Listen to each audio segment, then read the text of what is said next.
Hi everyone.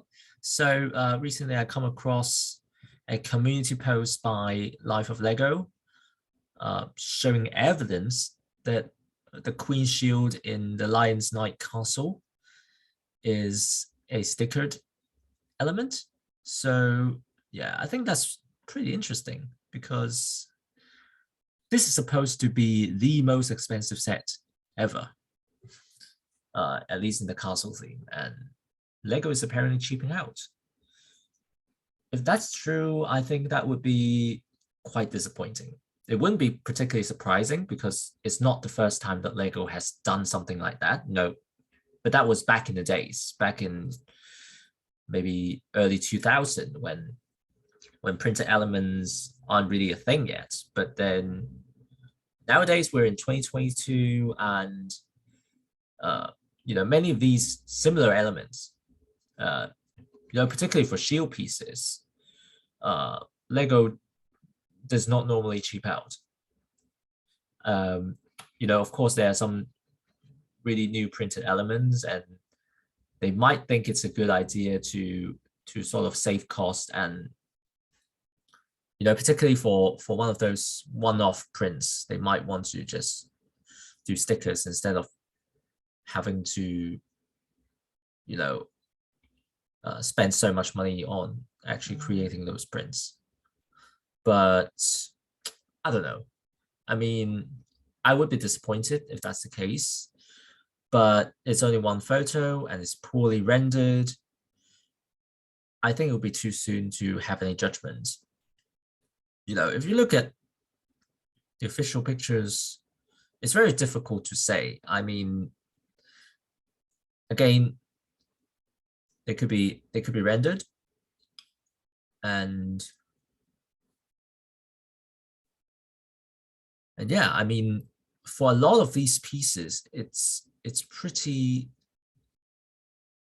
definitive that they have to be printed elements.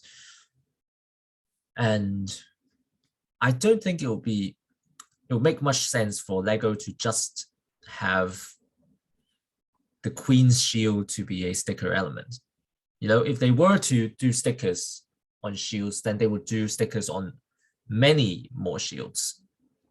But I don't see, other than this photo, any indication that any of these shields are not printed. So personally, I would reserve judgment. I would not overreact or anything. The influencers, they have their own, is in their own interest to react to stuff and be a little bit dramatic about them. But for normal Lego fans, I think you should just wait for a review, maybe in late July or something. I'm sure that some of these YouTubers would get their hands on one of those, and they would point out if these are stickered elements, because this would be an important aspect of the review for sure, if that's the case.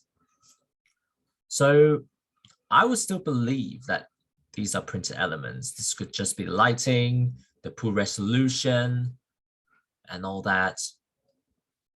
But again, Lego is facing a lot of cost issues. They're raising prices. It would be quite a nasty move if they decide to cheap out on the UCS scale castle sets. But I urge people not to overreact. These people would have community posts sharing their opinions and stuff, but it's in their interest to do so, not in your interest. So just chill out and wait until July when things become much clearer before we have judgment on this. So yeah, that's it for today. I think we should all stay positive because this is probably one of the best castle sets ever, and we want it to be that way. Even if there's a sticker element, so what? A lot of these elements should be printed anyway. So if one shield piece is going to ruin the entire set, well, I think life will be hard for you, honestly. So yeah, just stay positive and I'll talk to you again very soon.